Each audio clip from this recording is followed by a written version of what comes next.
ৰাজ্যত অব্যাহত ভূ মাফিয়াৰ দপদপনি জালিয়াতিৰে মাটি নিজৰ নামত নামজাৰি কৰাৰ অভিযোগ ঘটনাটো মহানগৰীৰ নাৰেংগী অঞ্চলৰ ভূ মাফিয়াৰ বিৰুদ্ধে ৰাজ্য চৰকাৰে কঠোৰ স্থিতি গ্ৰহণ কৰাৰ সময়তে মহানগৰীৰ নাৰেংগী অঞ্চলত অব্যাহত আছে ভূ মাফিয়াৰ দপদপনি মাটিৰ গৰাকীৰ অজ্ঞাতে ভাৰতীয় ব্যৱসায়ী এজনে জালিয়াতিৰে মাটি নিজৰ নামত নামজাৰি কৰাত ৰাইজৰ মাজত তীব্ৰ প্ৰতিক্ৰিয়াৰ সৃষ্টি হৈছে এই ঘটনাটো সংঘটিত হৈছে মহানগৰী নুনমাটি থানাৰ অন্তৰ্গত নাৰেংগীৰ বীৰকুছিত উল্লেখ্য যে নাৰেংগীৰ বীৰকুছি অঞ্চলৰ বাসিন্দা শৰৎ চন্দ্ৰ দাসে বীৰকুছিত 2 কঠা 10 এচা মাটিত চৰকাৰী বিধিগত খাজানা দি পৰিয়াল সহিতে 1975 চনৰে পৰা বাস কৰি আছিল 2021 চনত শৰৎ চন্দ্ৰ দাসে নিপেন বৈশ্যক 3টা কোঠা দোকানৰ বাবে আদালতৰ শপতনামা যোগে ভাড়াত দিয়ে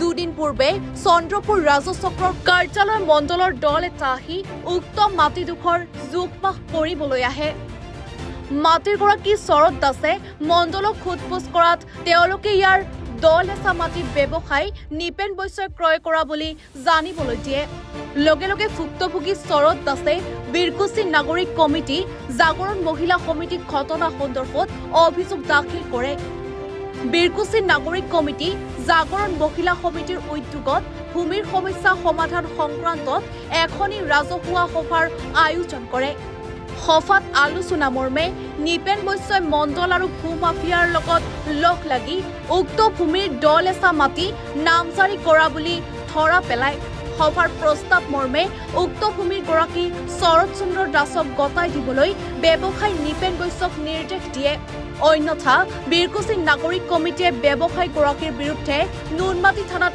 এজাহাৰ দাখিল কৰিব বুলি প্ৰস্তাৱ গ্ৰহণ কৰে প্ৰথম কথা হল মই এটা কথা ক'ব যাওঁ এইটো হল মানে আমাৰ পূৰ্বপুৰুষে কৈছিল যে উপকাৰীক অজগৰে খায় এই কথাটো অসত্য নহয় এইটো সত্য কথা যিমান যোন নকলেও এইটো সত্য কথা আজি শৰৎ দাই আমি সৰুৰ পৰা শৰৎ দাক পাইছোঁ আমি সৰুৰ পৰা জানো যে এইখিনি মাটি শৰৎ দাহঁতৰ কিমান মানুহ আহিছে আমি কিমান খেদিছোঁ হিচাপ নাই এইখিনি মাটিত লৈ বহুত কাজিয়া গৈছে কিমান মানুহ আহিছিল আমি কিমান মানুহ খেদিছোঁ ইয়াৰ পৰা হিচাপ নাই তেখেতে নিজে ক'ব যে হয় নে নহয় কথাটো এতিয়া কথাটো হ'ল তেখেতে এটা পইচাৰ হেৰিত মানে মাহেকীয়া এটা পইচাৰ বিনিময়ত এখন তেওঁৰ দোকান দিবৰ কাৰণে এজন মানুহক কৈছিল সেই হিচাপে তেখেতে দোকানখন দিছিল দোকানখন দিওঁতে এগ্ৰিমেণ্ট কৰিছিল শৰৎ দাসৰ লগত মালিক কেনেকৈ অইন কোনোবা হ'ল আজি আৰু যদি তেখেতৰ মাটিকে সঁচাকৈ ল'ব ইচ্ছা আছিল সৎ ভাৱ আছিল তেখেতে শৰৎ দাসক সুধিব লাগিছিল অত্যন্ত এইটো দুখৰ কথা মানুহ লোভীয়া মানুহ জাতটো হ'ল লোভীয়া মানুহক যিমান দিওঁ সিমানেই নাপায়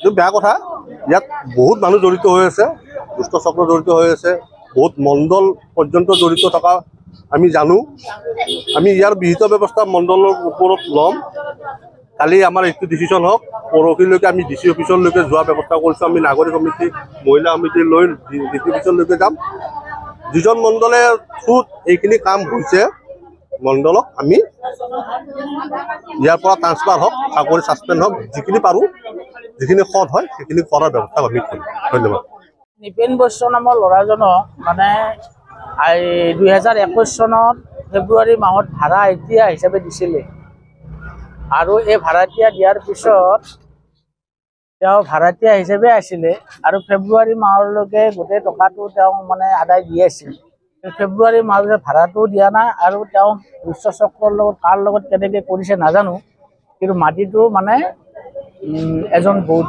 বেলেগ মানুহৰ পৰা মানে তেওঁ এগ্ৰিমেণ্ট কৰি মাটিটো কিনা বুলি কৈছে গতিকে এতিয়া সেই সম্পৰ্কত আমি আজি গোটেই ৰাইজ ইয়াত উপস্থিত হৈছোঁ গোটেই বীৰকুছিবাসী গোটেই ৰাইজ জাগ্ৰত মহিলা সমিতি নাগৰিক সমিতি আমাৰ বিভিন্ন সমিতি ইয়াত অনুষ্ঠিত হৈছে মানে ৰাইজ উপস্থিত হৈছোঁ আৰু ৰাইজে সিদ্ধান্ত দিছোঁ যে তেওঁ কেনেকৈ মাটিটো ক'ৰ পৰা কিনিলে অহাকালিলৈকে তেওঁ সেই যাৰ পৰা কিনিছে সেই মাটিৰ পট্টাদাৰক ইয়াত হাজিৰ কৰাব লাগে আৰু আমি তেখেতৰ লগত আলোচনা কৰি চাম সঁচা কোন মিছা কোন কিন্তু মিণ্টু বৈশ্য অৰ্থাৎ নিপেন বৈশ্য এই মাটিতে তেওঁৰ শৰৎ দাসৰ মাটিতে ভাড়াতীয়া হিচাপে আছিল আৰু ঘৰটো নিজে বনাই লৈছিল।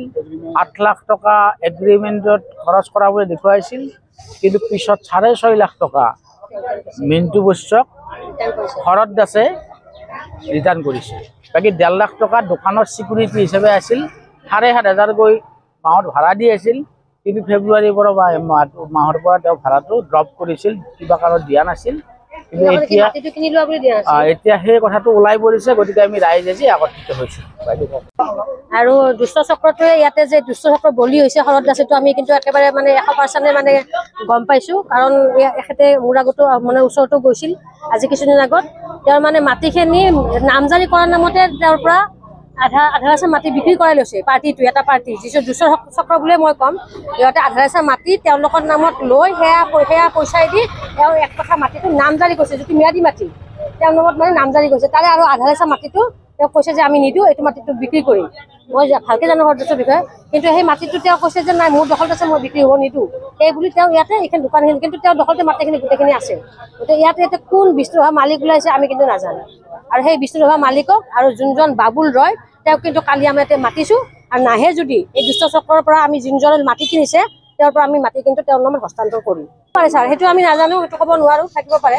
এইটো আৰু সেইটো নামজাৰি হ'ব লাগিলে এইটো বস্তুটো আৰু আমি জানাত যেতিয়া আপোনাৰ নামজাৰি হয় বা ধৰক মাটিটো বেলেগৰ ম্যাদী হয়, তেতিয়াহ'লে ওচৰৰ 4 সীমাৰ মানুহক জনাব লাগে। 4 সীমাৰ নাম মানে ওচৰৰ মানুহৰ আপোচ নাম আছে নেকি মানে সুধিব লাগে। আপোচ যদি নাথাকে মই এটলিষ্ট জাৰি কৰাকৈ এখন নটিচ পঠাই মই জানাত, সেই নটিচটো তেওঁলোক ওচৰৰ মানুহ কোনো পোৱা নাই এতিয়ালৈকে। ইয়াতে মণ্ডল নিশ্চয় জড়িত আছে, ইয়াতে 100% আছে, নিশ্চয় আছে। মণ্ডল ইয়াতে জড়িত হয় নিশ্চয় আছে, কাৰণ মোৰ ক্ষেত্ৰতো এনেকুৱা এটা কেছ হৈছিল। আমি মণ্ডলক লাষ্টত ডিচিৰ পৰা মানে পাৰ্মিশ্যন মানে মণ্ডলটো আমি হেৰি কৰি দিওঁ, ট্ৰেন্সফাৰ কৰি দিওঁ। ইয়াতো নিশ্চয় আছে, কোন মণ্ডল আছে নিজে ওলাব লাগিব। Bureau report, NE-Bharat 24।